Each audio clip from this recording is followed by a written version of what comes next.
मेरा कमिटमेंट है आपसे 260 बिजनेस आइडिया के ऊपर वीडियो बनाऊंगा और आज का वीडियो है पेपर बैग मेकिंग बिजनेस यानी आइडिया नंबर 4। अगर आप 1, 2, 3 नहीं देखे हैं तो इसका लिंक आपको डिस्क्रिप्शन में मिल जाएंगे, आप इस वीडियो को ज़रूर देखिएगा। परंतु आज का इस वीडियो में मैं आपको बताऊंगा पेपर बैग मेकिंग बिजनेस इसको कैसे चालू करें और चालू करने के लिए क्या चीज़ें ज़रूरत पड़ती है। देखिए, सबसे पहले इस बिज़नेस को चालू करने के लिए आपको इन्वेस्टमेंट की ज़रूरत होगी। इसके बाद कौन सा लाइसेंस और रजिस्ट्रेशन की ज़रूरत होता है, या फिर इस बिज़नेस में कौन सा रॉ मटेरियल या मशीनरी यूज होता है, और प्रोडक्ट बनाने के बाद इसको बेचे कहाँ पे, यानी सेल्स और मार्केटिंग कहाँ पे करें।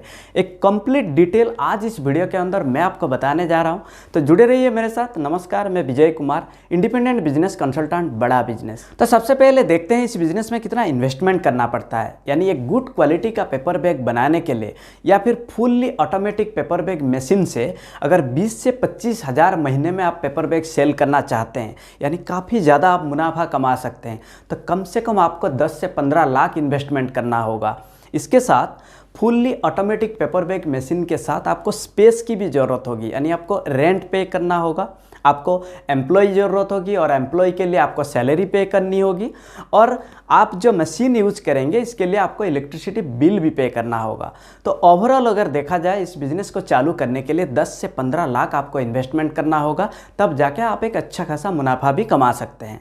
देखिए, सबसे पहले देखते हैं इस बिज़नेस में क्या लाइसेंस और रजिस्ट्रेशन की ज़रूरत होगी। देखिए, सबसे पहले आपको ज़रूरत होगी ट्रेड लाइसेंस। ये आप अपना नियरेस्ट जो म्यूनसिपालिटी अथॉरिटी है वहाँ से आप इस सर्टिफिकेट को निकाल सकते हैं। इसके बाद आपको चाहिए SSI सर्टिफिकेट, जिसको कहते हैं स्मॉल स्केल इंडस्ट्री यानी लघु उद्योग पंजीकरण। क्योंकि एक बार अगर कोई भी बिजनेस SSI पंजीकरण कर लेता है तो भारत में छोटे व्यवसाय को बढ़ावा देने के लिए भारत सरकार द्वारा प्रचारित कोई योजनाएं और सब्सिडी के लिए वो एलिजिबल हो जाते हैं। इसके बाद आपको BIS सर्टिफिकेट की ज़रूरत होगी, यानी जिसको कहा जाता है ब्यूरो ऑफ इंडियन स्टैंडर्ड। ये सर्टिफिकेट आपके लिए बहुत ज़रूरी है, क्योंकि आपका जो प्रोडक्ट है उसका सेफ्टी, क्वालिटी और रिलायबिलिटी इसको पता करने के लिए आप अपना प्रोडक्ट सैंपल को BIS में भेजेंगे, और BIS आपका सैंपल को टेस्ट करने के बाद अगर टेस्ट रिपोर्ट सेटिस्फैक्ट्री आया तो फिर आपके लिए सर्टिफिकेट इशू कर देता है। ये सर्टिफिकेट आपके लिए बहुत ज़रूरी हो जाता है जब आप एक्सपोर्ट इंपोर्ट करते हैं। इसके अलावा अगर आप इस बिज़नेस के लिए कोई भी मशीनरी, मान के चलिए आप चाइना से इंपोर्ट कर रहे हैं,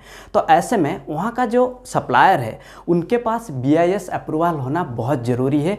ये आपको चेक करना भी बहुत ज़रूरी हो जाता है। इसके अलावा इस बिज़नेस में आपका GST नंबर होना चाहिए और पैन कार्ड भी होना चाहिए। अब देखते हैं इस बिज़नेस में क्या रॉ मटेरियल यूज होता है। यानी पेपर बैग को बनाने के लिए आपको चाहिए सबसे पहले पेपर रोल, और पेपर रोल 2 टाइप का होता है। एक होता है वर्जिन पेपर रोल, एक होता है रिसाइकिल पेपर रोल।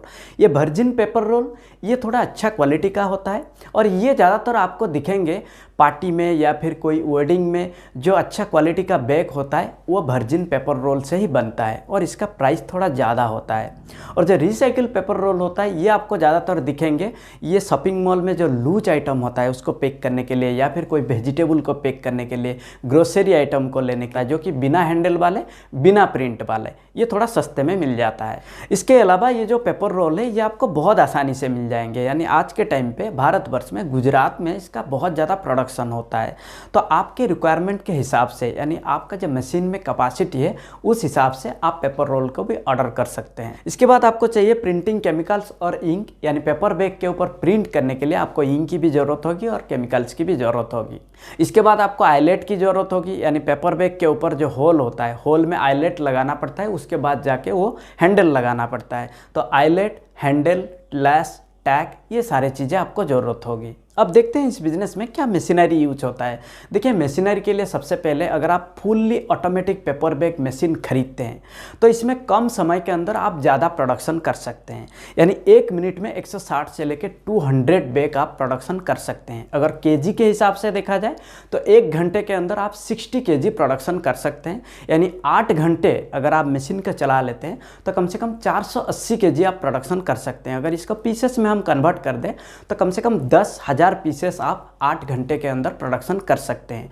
और ये डिपेंड करता है, अगर आपका बैग का साइज बड़ा है तो थोड़ा कम प्रोडक्शन होगा, अगर आपका बैग का साइज़ छोटा है तो थोड़ा प्रोडक्शन ज़्यादा होगा। इसके बाद आपको क्रीजिंग मशीन चाहिए, यानी जो पेपर बैग होता है वो मशीन से निकालने के बाद उसको बॉक्स बनाने के लिए ये क्रीजिंग मशीन की ज़रूरत होगी। इसके बाद आइलेट मशीन, यानी बैग में हैंडल लगाने के लिए आइलेट मशीन पे होल करके आइलेट लगा के फिर हैंडल लगाना पड़ता है। इसके अलावा आपको पंचिंग मशीन की भी ज़रूरत होगी। अब देखते हैं इस प्रोडक्ट को सेल कहाँ पे करें। देखिए, सेलिंग करने के लिए आप bakery, grocery, mobile shop, jewellery, retail outlet, restaurant, medicine shop, sweet shop और जनरल पर्पज के लिए भी आप इसको सेल कर सकते हैं। यानी पेपर बैग को सेल्स और मार्केटिंग करना आज के टाइम पे बहुत आसान है, क्योंकि आप सोशल मीडिया का इस्तेमाल कर सकते हैं।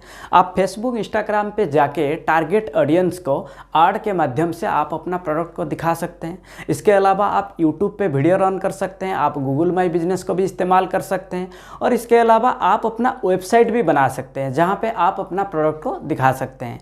इसके बाद आप ई कॉमर्स को भी इस्तेमाल कर सकते हैं। ई कॉमर्स प्लेटफॉर्म या फिर वेबसाइट पे जाके आप अपना प्रोडक्ट को लिस्टिंग करके आसानी से बेच सकते हैं। अब देखते हैं इस बिजनेस में कितना प्रॉफिट होता है। देखिए, एक बैग को बनाने के लिए इसका कॉस्ट आता है 4.5 रुपया से लेके 5 रुपया, और आज के टाइम पे पेपर बैग बाजार में बिकता है 8 रुपया से लेके 20 रुपया। यानी ग्रोसरी के लिए जो बिना हैंडल वाला और बिना प्रिंट वाला होता है ये केजी के हिसाब से बिकता है और इसके लिए आपको अलग प्राइस मिल जाएंगे। परंतु जो हैंडल वाला होता है और प्रिंट वाला होता है ये ज़्यादातर पीसेस के हिसाब से बिकता है और इसमें आपको अलग प्राइस मिल जाएंगे। यानी ओवरऑल अगर आप ज़्यादा से ज़्यादा क्वांटिटी बेचेंगे, महीने में अगर मैं 20 से 25 हज़ार पेपर बैग सेल करते हैं तो आप अच्छा खासा मुनाफा कमा सकते हैं। यानी आप 1 लाख से भी ज़्यादा आप मुनाफा कमा सकते हैं। तो ये तो था overall paper bag making business, इसको आप कैसे चालू करें। अगर इसी प्रकार और भी वीडियो आप देखना चाहते हैं तो इस चैनल को जरूर सब्सक्राइब करें, और हाँ, अगर आपको ये वीडियो अच्छा लगा तो लाइक और शेयर जरूर करें। तब तक के लिए मैं विजय कुमार आप सभी लोगों को हृदय की गहराइयों से बहुत बहुत धन्यवाद।